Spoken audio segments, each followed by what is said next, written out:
Real quick, before we get started, I want to give a shout out to the sponsor of this podcast, Greenlight.ai. We all know how important compliance is, and Greenlight.ai is the leader for compliance and EOR services, especially for talent platforms. You're going to hear about them later, but thank you to Greenlight.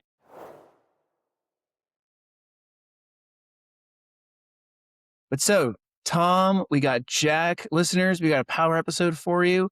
And listen, I'll kind of frame it, Tom. What I see with this episode and what I think this episode will become is there's two things that stand out to me about you. And listeners, you're going to want to meet Tom after this. You're going to fly to the UK. If you're in the UK, drive to wherever he is or take the tube or whatever.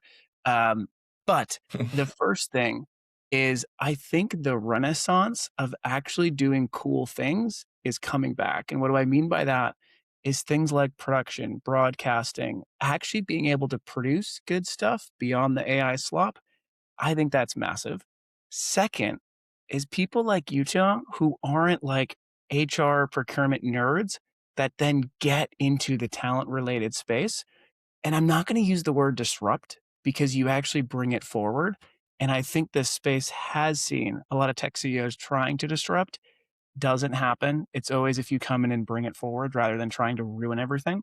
But so those are the two things, Tom, that I'm like, I can't wait to talk with you about. First is literally like, can you just show off for us? And then, Jack, from your end, I think we'll also discuss the UK and just European markets as well. Because at Human Cloud, what we're seeing is, listen, the shift to flexible talent, it's directionally consistent everywhere. Now, to be honest, the laggard is Europe. And so Europe came out of the gates hot, specifically Germany, UK, and France. But it's not caught up with the US, and now even Asia and LATAM are starting to see higher growth rates. So we'll have a fun chat with Jack and Tom, and I'm sure there's going to be some terminology where both of you are like, Matt, freelance and flexible talent is actually booming here. We're just not calling it that. And that's another great topic. So if you're let's not start careful, with, I'm going to talk to you about tax compliance, mate. So I know, Jack, I'm going to have to contain you, man. But let's start with Tom. You give an intro. Jack, you give an intro. And then, Tom, you're just going to show off. Like, please just show off as much as possible. But let's start with a quick intro on you. Okay, sure. So yeah, I'm Tom Pammenter. I've been involved in the supply of freelancers for basically sort of 15 years, having been a freelancer myself. We started off as an agency and built some software to make our lives of being a freelancer agency easier. And we're pushing that software further now. And it's all been centered on the world of production and television and film, which is very freelancer centric, always has been, always will be, apart from, some hiccups along the way with writers' strikes and things like that. But yeah, it's an interesting space to be in and keeps us very busy. Okay, Jack, you, and then Tom, I got some questions for you before we get like serious. But Jack, introduce yourself to our listeners, and listeners, you're probably going to see Jack a lot more, by the way, in episodes. So he might just pop up. He might pop up in the middle of episodes, end of episodes. You don't know. The more you yell for him, the more he'll show up. You're like a genie, right? Like I just touched the lamp, and yeah, you just got to rub me the right way, mate. There I am. Hi, I'm Jack Spencer. I've spent the last decade at that intersection between technology and people, really. I grew up in the recruitment technology space with a company called Juno. I joined them as a sort of scrappy startup, and by the time I left, they were multinational, multi-continent, multi-million-pound organizations. That's like my experience in the space. Today, I spend my time helping organizations unlock that future workforce through operational strategic capabilities and talking to a lot of companies in this little ecosystem, like that flexible workforce space. Yeah, I've spoken to Tom. Tom and I know each other a little bit. Looking forward to getting under the skin of sort of Hive 25 and what's next for you guys. Love it. Okay, well, Tom, the first question I have for you is literally just how did you get into broadcast? And I'll give you a little context. So a secret I've never really said publicly is like, I have 2 actual dreams, and tech I really don't care about that much. I really just wanted to, 1, work on a farm, or 2, be a country music singer, and so when I see people in things like broadcast, I'm like, oh my god, that's so cool. I wish I had the courage to actually go forward with it, but I didn't. I stuck with tech. And so I really want to hear, like, how'd you get into broadcast? How do you explain your world to us? And the only flex I have in broadcast is I was on a panel led by a CNN anchor, and I will say there was a feeling of, whoa, that's a professional. Like that that guy knows what he's doing, and now I see him on CNN, and I'm like, "Oh, okay, he had a lot of professional training." But how'd you get into this world, Tom, and how would you explain it to us? Well, so basically, I did a Eustace Media degree. I wanted to get into TV or film. You know, how do I do it? Back then, it was like, oh, I need a degree. Where can I get that degree? And so I got a media degree, graduated, wanted to get into TV. Had a friend whose brother was working. Basically, there's an entire industry of service providers that essentially do the unsexy side of TV, which is distributing it. So once all the creative's been done, back then it would be distributed via tape to a facility to basically take that and distribute it via satellite and whatnot. Obviously, that's changed a lot now, but that's what I was doing. So the unsexy side, the behind camera in a dark room, um, doing shift work, making sure that the live broadcast, be it sports, what have you, doesn't fall off and stays on air. And that was the world that I went into, and then I started traveling after a couple of years of doing that, and was coming back to the same place. And basically, they were like, "Look, you're going to have to go freelance." So I went freelance, and it sort of coincided. Like ESPN came to the UK for a brief period, and there was a lot of work. There was more work than there was me, and I set up a freelancing agency. And basically, we were growing quite rapidly because quite a lot of it is freelance by nature, right? Um, yeah, I it's either production led or it's specific service led. You know, when there's a live event on, they need people. People are required from everything from people actually being on the ground, doing the cameras, operating, the actual match, so to speak. But then there's also people further behind the scenes. And so basically, the agency grew. We had a pool of people. We were hanging it all together with Google Sheets and Excel, then to Google Sheets, and basically a lot of caffeine and mild panic attacks. And we decided to build something to sort of simplify all of that. But that world has always been very freelancer centric, very seasonal, and all about availability and who's suited for what job and things. But it's a busy industry, and there's a lot that happens on behind the scenes that people probably would never be aware of.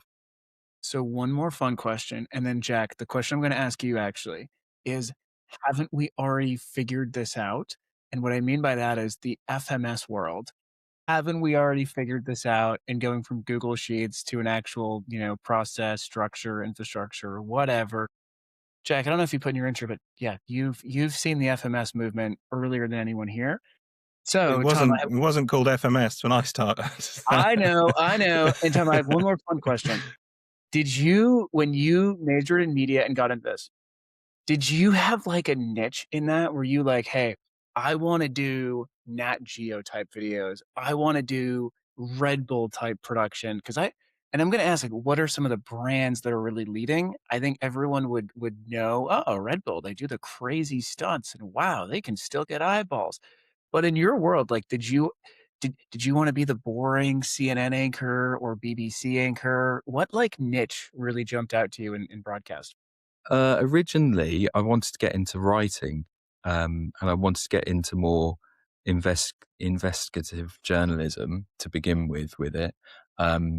But yeah, very quickly I realised that I d- it's so hard. There's so many people like join the line, and back then it was quite different. It was more linear broadcast. It was a handful of major players in the UK.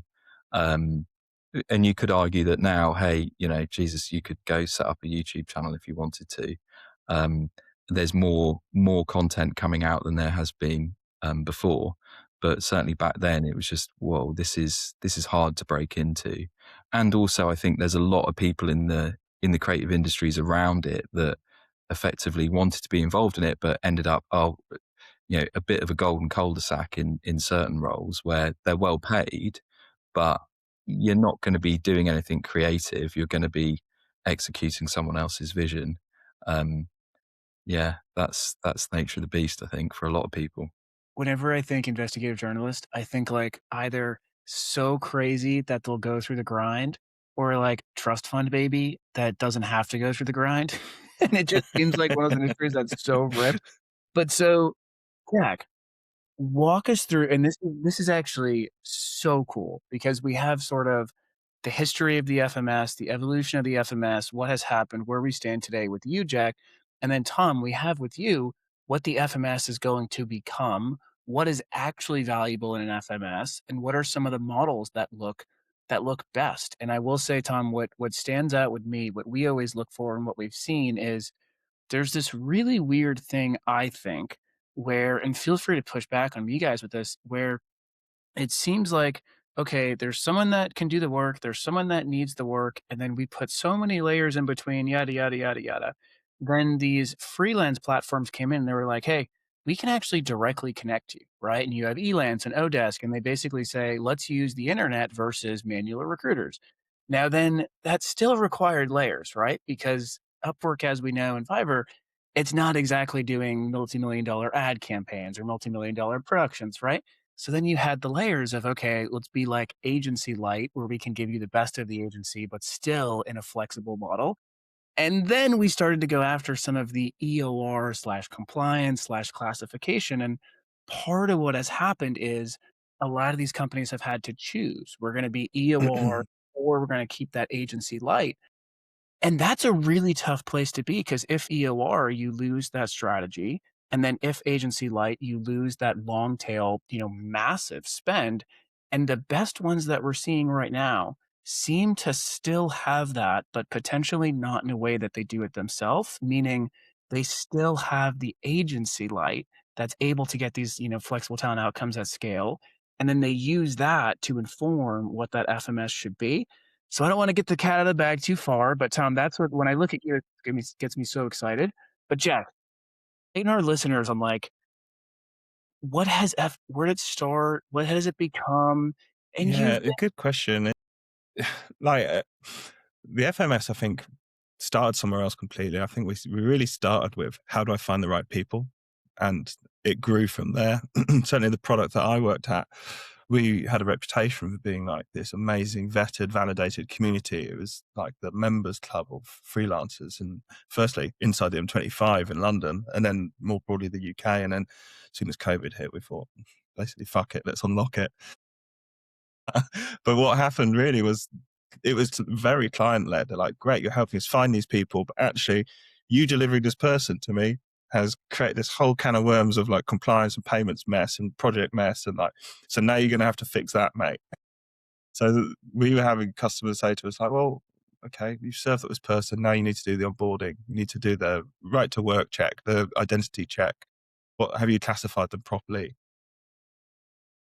Contracts and terms and conditions and freelance engagement, T's and C's and things like that, like all into the process. And before you know it, what starts as this like really beautiful little idea becomes this quite heavy workflow. I think we've seen a lot of FMSs go that way. The difference between lots of products is that when they get to that decision point, they go different directions. Some say, yes, we'll be this holistic end-to-end sort of closed pipe where we'll be a one-stop shop. Everything flows through us from acquisition through to delivery, payments, all that stuff. And then some people say, no, I know what I'm good at. I'm going to stay there and we'll just play nice with others. So I think what we're seeing emerging in FMS is a combination. We've got some players that want to be that big enterprise holistic offering. and beat out those competitors. And then we're seeing other businesses that are much more aware of what their niche is, what their speciality is, the sort of why them. And it's not about what's right or wrong. I think we're seeing different companies successful in different ways, but those that are willing to play really nicely with others, I think, or understand that actually I'm not a compliance platform, or POs and payments aren't my specialism, I'm really good at this piece. We're seeing them really prosper at the moment in our space. So yeah, I think where FMS started was very different to where it would say. As I said, like jokingly at the start, we didn't call it that, and that phrase only really started to emerge again, sort of from a client-led perspective. People started calling us that, and then the sort of rebrand starts. What I love about Tom's stuff is that, like, firstly, that industry freelance is the status quo. So it's the total like inverse of what we see in most organizations you go into, where they're like, what's this new thing that's happening in our workforce categories? Like, why is that growing? For them, it's always been these like really brilliant high skilled people coming and delivering business as usual, not just like flexing up and flexing down. It's people delivering that core capability work.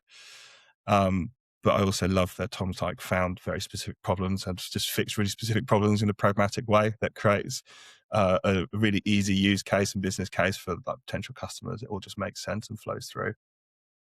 I love, the bow I put on that, Jack, actually is like, I think there's two things that everyone's now building towards.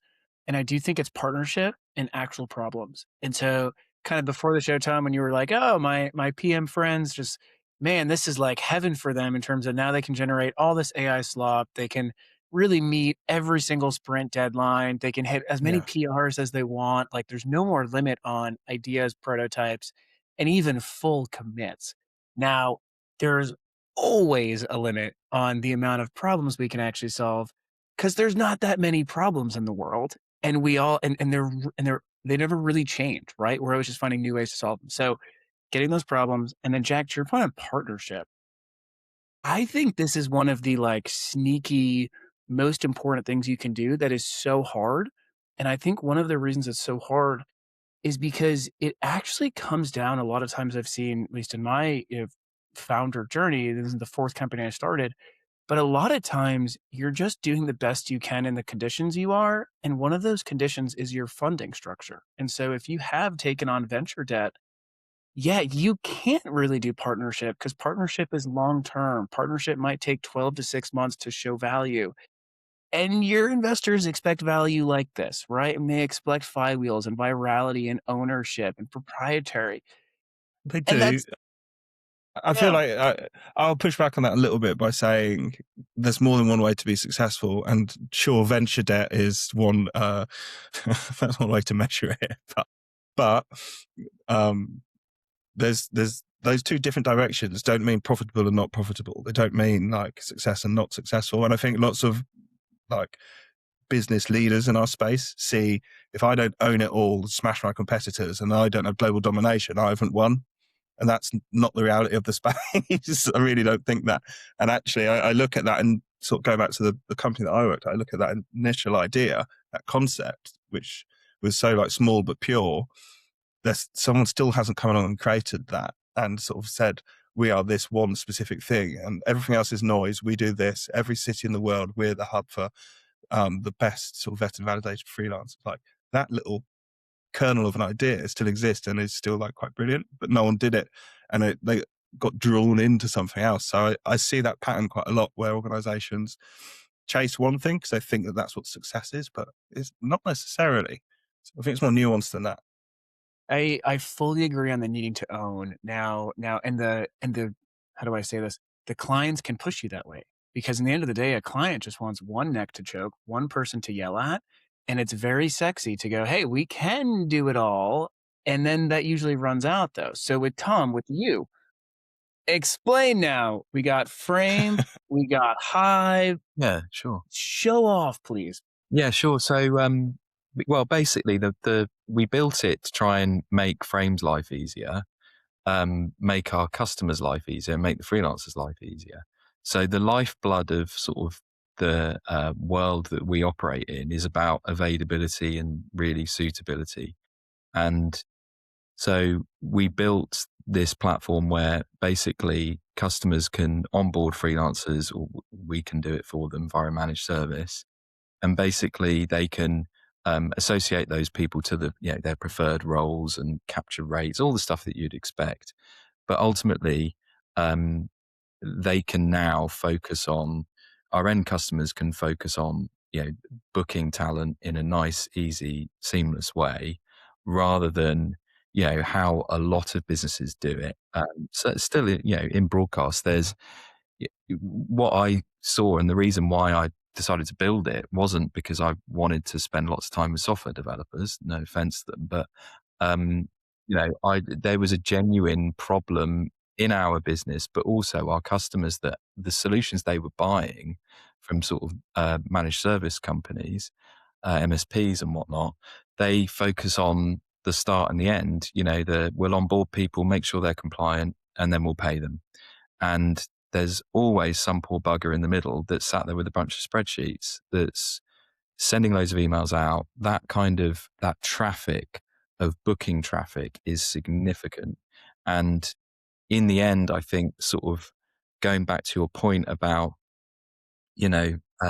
how different companies kind of sort of position themselves, I think unfortunately, a lot of this technology gets bought by people who end up not using it.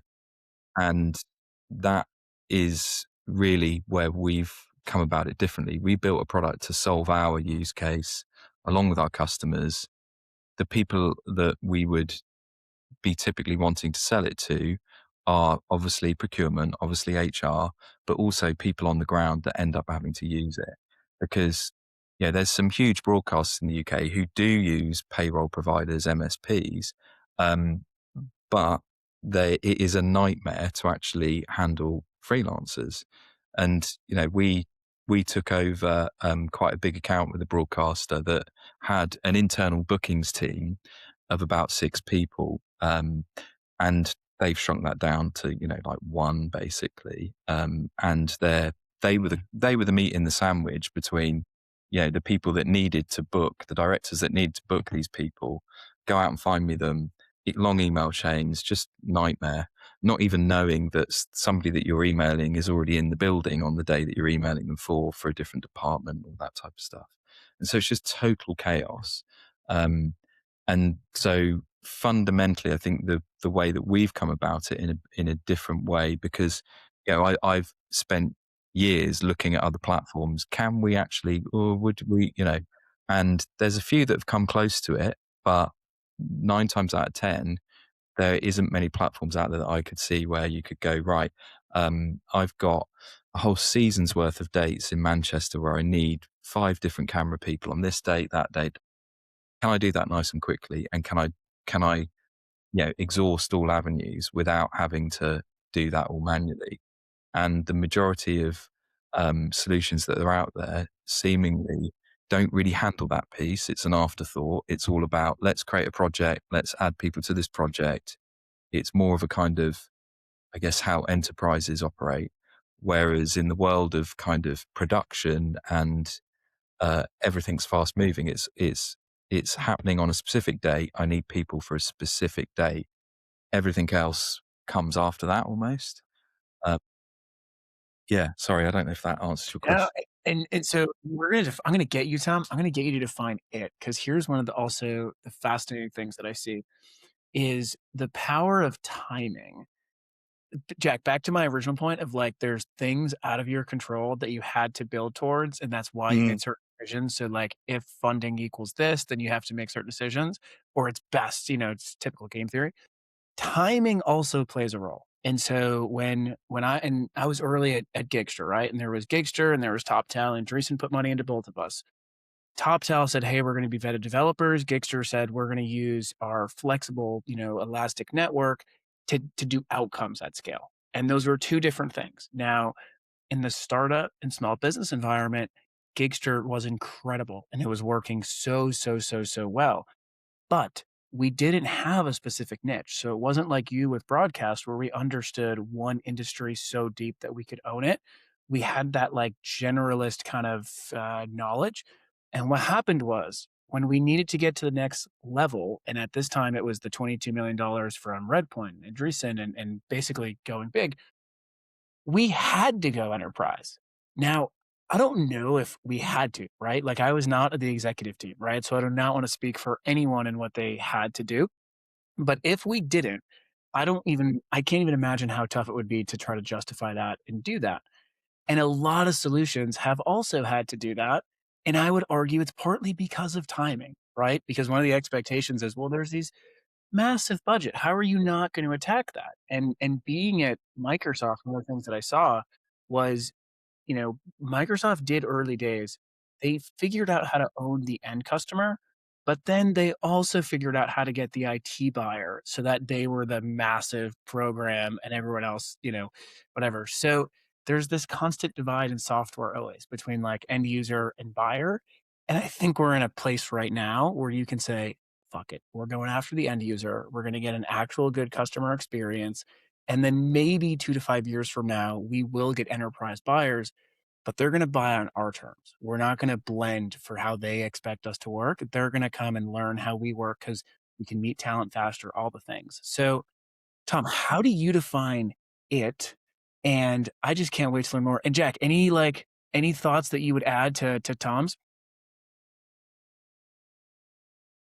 Do you want me to add them now? Yeah. Speak now or ever hold your peace, Jack. I have nothing to add to that. Tom, after you, mate. Tom, what the hell is it? Define it for us, man. Define what it is. Well, really, it is. Well, I think there's two areas, right? There is, you know, a proven use case where our customers have been using our software for a number of years, and it's become very sticky and very integral to how they do things, and they benefit from going, great, we've got a proper, partner here, underpinned with some software that just does what we need it to do, and has a very biased, obviously, well developed, or a lot of time has gone into developing the booking engine where availability is key. That is a fundamental in that world. So, there's plenty of other, like I said earlier, legacy broadcasters, smaller, big, large companies that are just using doing the start and the end. They're not doing in between. And that is what we're trying to, position ourselves to sort of help solve. Get away from just onboarding people, just paying them. The bit in between's a nightmare. Join it all up. Just make life a lot easier, save some money, make it easier for freelancers as well, because my God, it's ridiculously chaotic for a lot of them to work at different places with different hoops that you've got to jump through that are all a bit blind, that are all a bit enterprise sale. People working in TV are genuinely treated differently by things like HMRC. There are exemptions lists where people working under specific roles are seen as being genuinely self-employed. Now, there's a lot of people that meet that criteria, but then you have bigger broadcasters or production companies that might not be aware of that, or take a kind of blanket approach to things. So it's just, that is clunky. There is a lot of freelancers that should be able to sort of transact with those business in a far easier way. So it's having a partner and a platform that can, advise software with a service, I think, is going to be the key differentiator moving forward. You wouldn't necessarily know that if some of these exemptions exist, if you're going to a off-the-shelf type thing, solution. And then I think kind of secondly, we've built a product that can be used by, the other beneficiary has been the agency side. Most recruitment agencies, talent agencies, people supplying people are typically using something like a timesheeting portal. And that's the thing that I think is very disjointed. Running a small business for a number of years, like, okay, how do I manage my cash flow? And not just for our clients, but for the agency side. Well, I can't get a true picture of how much we're spending because the bookings are happening on an Excel spreadsheet over here. So I'll only know what's going on when the slowest person submits a timesheet at the end of the month. And so being able to kind of really actualize, see financial data anytime that you want. Okay, it's not necessarily going to be perfect, but if it's linked to your booking engine as a business owner, that's quite powerful and very important. And so the idea is our technology can be used by any small agency that wants to basically offer something that they probably need at the moment if they're just using timesheets and spreadsheets and a lot of admin people, and also they can become a stickier provider to their end customer, because a lot of the time you want your end customer to be able to transact with you in a nice, easy, smooth way, and you'll become a stickier supplier as a result. So that fundamentally is the vision, is for it to be used in, it's like any business, is for it to grow, but quite clearly within the production environment where it's come from, but also be used by, effectively work happens on specific days. I know there's a lot of SOW type solutions out there and things, but fundamentally a lot of work that goes on is time and materials. It is underpinned by, I need to book Jack and Matt for X amount of days. How do I do all that? Did he just invent a new term, Jack, by the way? Did you hear that? He just Which one? software with a service, which we could call it SWAS. Is that the new your I agent? love that. I love Showed that up, phrase. make sure you listen. Have you heard that before? Tom, did you just make that up? That was beautiful.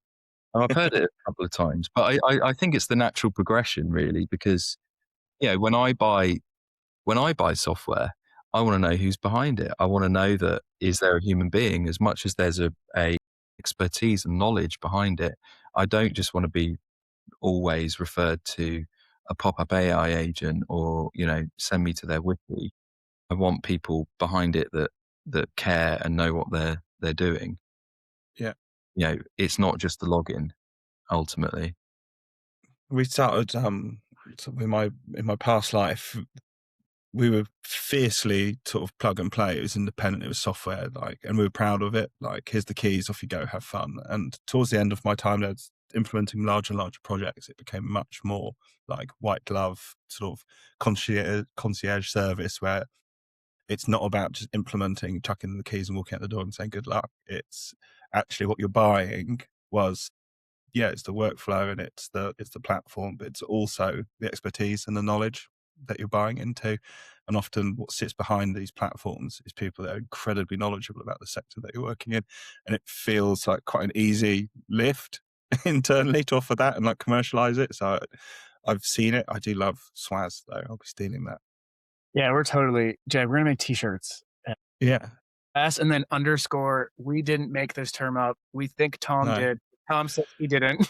Yeah, exactly. We'll put that on the back. And this is where it is an interesting, we sit in a really interesting time, because to the point of SWAS, okay, this is so funny. And obviously, I don't know if you Brits know, but there's actually a term related to SWAS, and we're going to hear a lot of shit in the comments about it. And it's not the most professional word. I'll tell you guys offline what it means. But hopefully you guys know what I'm talking about. This concept though, usually this is where you see this divide between enterprise and small in terms of how you can serve both niches, because in the enterprise we can say, oh yeah, it's 120K, an installation fee or deployment fee, and then oh yeah, it's a 5 to 15 a month, fee that's just related to the service or the management layer. And you kind of hide the fact, right, where you're like, oh look, we provide this service. Well, okay, you've staffed one or a couple of VAs or a couple account managers. So is it really service? I don't know. But still, the enterprise gives you that grace of funding what becomes true SWAS. Now, I think what's different, and it dovetails into my next question for you, Tom. I think what's different is that, and especially with AI, it's now so cheap. So as I mentioned to you guys, I forget if it was in their show notes, but we've fully automated our content side. So we used to be this very, very labor intensive content team where we would spend, 100 to 200K a year just to get episodes like this out the door. We've fully automated that. It now literally only costs us tokens. Another quick example that I actually found out last night. So when we want to go scrape new solutions, and this is in terms of like, think about it like you have a 2 to 5 year McKinsey consultant working on something. That would probably cost you what, 150 to 300K a year to have that type of resource. It now costs us around $6 for per 15 companies to scrape. And so it's not free, but the tokens cost us $6 per 15 companies. And I would argue the scraping is better than what a analyst used to do because there's just more data and whatever it is. But okay, I say that all to say that this SWAS model now seems more possible than it ever was. And I think there's a second thing, which have you ever heard the term like the compounding startup? You ever heard that term before? No? Okay. So I was refreshed by it last week. And it, to me, I think it's one of the most powerful things. So typically when you're a founder, you're pushed to expect that there's one feature and there's one thing, and you're just the best at one thing in the world. The reality is most good companies and actual, especially infrastructures, they have a compounding effect where, okay, that you do this one thing over here that's kind of good, this one thing over here that's kind of good. And then the collective of it is like this massively big, powerful win. I think when looking at you, Tom, I think the fact that you have Frame and Hive, and I'm assuming right now, so tell me if I'm wrong, but I'm assuming that because you have Frame and you have Hive, you can provide this full experience. And because AI has made software development and just building a business so much cheaper, you can provide both of these services at pretty well reasonable scale in a way that doesn't force you to either go enterprise or venture debt. And so what I'm going to ask you is how do you think the Frame and the Hive, having those two, tell me about kind of why you did that, what you think the benefits are of doing that, and have you thought about just saying screw it, we're one company? Yeah, a lot of times we have. Yeah, I mean, well, really, it came about because the agency was the proof point of the software, and that is how we've sold a number of services that where a company is asking us for people as well as the software. But yeah, ultimately, it's pretty clear what we'll do is we'll move the freelancing side of Frame's business over into the software, um, because it's it makes perfect sense. Um, I think in terms of your point about the future and like how easy if it's easier for a smaller business, I think it definitely is. It's easier to you know um, build requirements. It's easier for developers to be more productive. But I think the value in um, a developer being able to join all the dots, I think is um, is becomes almost more valuable because there's so much noise now. And I think we're in a good position because we can be a bit more agile. We're not sat with years and years of technical debt where somebody at some point made a decision to build it in a particular language or what have you. So in theory, we can move quicker, but I think you've also got. I do think there is a lot of half baked ideas that will that kind of pollute the world a bit now with AI. And I do think in the end, as much as I think totally, heavily repetitive work, joining up, dots, anything that's quite sort of formulaic, paint by numbers type stuff, definitely is ripe for AI and making some significant cost savings off the back of that. And for a small business, great. Um, but I do think just in general with the kind of if technology and all of the anyone can build a SaaS product now, just vibe code it over a weekend or what have you. I mean, not only do I think customer acquisition becomes even more um, valuable because in a world of abundance, how do you kind of stand out? You need good sales, and that's tricky. And I don't know about you guys, but I get AI slop sales stuff daily, and it's just, I mean, Pretty it's good. it's like a They're fire hose. they're And it's pretty getting good. marginally better. They'll Yeah. reference more and more things, but I think in the end, actually, I think in the end, people, if I look at, say, social media, I think more and more people will go to a platform like Reddit than they will some of Meta's stuff, purely because, well, you like to think it's more of a human beings that are imparting experience and knowledge. And I think that becomes more and more valuable in a world where it's quite hard to differentiate between, is this actual humans or is this just slot? Um, so I think, yeah, overall, I do think software um, with a service, with people behind it that know what they're talking about, means that you can ultimately, our customers can come away from it going, oh, actually, yeah, like we've had things like companies that they're using EOR platforms. Everyone and their dog's doing EOR at the moment. I know it's Revolut's doing it because it's a bit like the insurance industry, isn't it? It's sold on fear. Everyone kind of needs it. It's pretty clear on the use case for it, but and selling on fear is very, people are very receptive to that, obviously. Um, but I think that this customer was using a well-known platform. You're still going to have a lot of internal resource to navigate all that. You're still going to have somebody internally who's actually going to stay up with the laws around contingent workforce. The UK, for example, I mean, there's so much changing in it all the time. It's a job in itself. Yes, you could consult Claude every now and then and whatnot, but you do need a human being, that joins the dots and can understand the priorities for you as a business. And I think that's why having a partner that is less about just, here is, we're going to treat everyone the same and we're just going to make one big determination and here's a login type thing. I think that will change. I hope it changes. I'm seeing evidence of it. But the people that transitioned away from, yes, we've got 80 contractors that we're firing through an EOR, all based across Europe, were basically like, we just want to have one interface. Can you guys do all this with trusted partners? And we just want to give you the headlines of what we need people to do, contact details, put them in the system. Let's get going. And that's effectively what we do. And they have a single, contact point to manage all of that rather than having to use a bunch of different things off the shelf.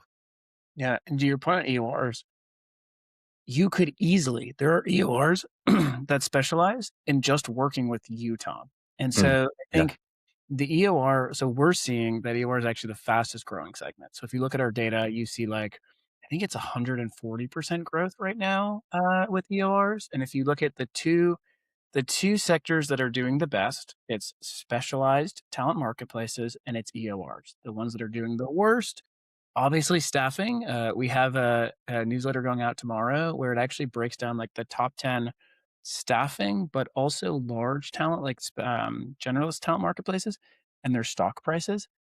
Not good. It's not gonna look good. It's gonna be like 15 to 30% reduction in all of them, really bad. And this is where I will say, this is where AI is crazy because, Tom, we are now getting this data that I would expect to be seeing from like a Bloomberg and getting from an actual financial advisor, and we're getting it like this because it's integrated through all our systems. So now we can go, "Oh, wow, look, this is within seconds data that you used to have to pay like 100K minimum plus to get access to, which is nuts." Um, Jack, what do you think on SWAS, and what do you think on everything Tom said? I think my feelings on SWAS are very clear. I think people people want service wrapped around their delivery these days, and to me it makes total sense. I'd love to talk a little bit around the AI piece. I think you're spot on, Tom. Like the number of businesses I've been inside or seen inside, which outwardly project a sort of fully automated AI technologically driven process. And then you look behind the curtain, and what it is a form, a database, and an intern using ChatGPT to fix those compliance problems. It's not the exception; it's almost the rule. There's a lot of organisations that you're right. You can vibe code the front end of a platform. The things that made like your company or Juno, or I think of companies like Worksome, for example, like brilliant. I don't think it's the complexity of their product. I really don't. I don't think these are experiences where you log on and you're necessarily blown away by silky UX, which isn't to say it's not good. It's the fact that they know what they're solving and they know what their customers need. And that one of the reasons we did so well at YJ for ages was we would compete against people that called freelancers vendors. And they're like, they're not vendors. And I'm like, I know they're not vendors. And they're like, and then I don't need to raise a requisition. I need to create a booking. And people were so frustrated with trying to cram like the actual sort of boots on the ground reality into these round holes that they were just so frustrated with it. It was slow and clunky. Going back a couple of points, like I've seen the tech stacks of big like what they called production houses around Soho.